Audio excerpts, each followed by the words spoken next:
बिस्मिल्लाहिर्रहमानिर्रहीम। रमज़ानुल मुबारक में एक मौलवी साहब किसी के घर तशरीफ़ ले गए। जब मग़रिब की आज़ान हुई तो सब लोग नमाज में मशगूल हो गए। तो नमाज के बाद मौलवी साहब ने साहिबे खाना से कहा, सब नमाज में मशगूल थे, लेकिन आपका 5 साला बच्चा कैसा बदतमीज़ है कि नमाज नहीं पढ़ रहा था। साहिबे खाना ने मुस्कुराकर कहा, मौलवी साहब, इस पर नमाज वाजिब नहीं हुई, वो अभी बच्चा है।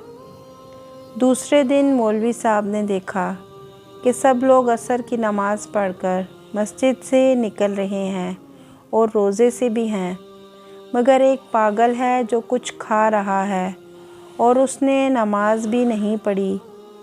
मौलवी साहब ने कहा, ये कैसा आदमी है कि सब ने रोज़ा रखा हुआ है और ये खुलेआम खा रहा है और नमाज भी अदा नहीं की इसने। साहिबे खाना ने मुस्कुराकर जवाब दिया, मौलवी साहब, आपको नहीं मालूम कि पागलों पर नमाज साकित है। कुछ दिन के बाद इस इलाके में किसी का इंतकाल हो गया। मौलवी साहब भी जनाजे में पहुँचे।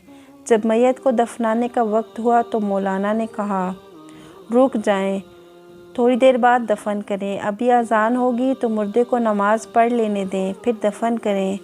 ये सुनना था कि लोगों ने कहा, मौलवी साहब, आपका दिमाग ख़राब है, आपको नहीं मालूम कि सारे कवानीन इलाही जिंदों के लिए हैं।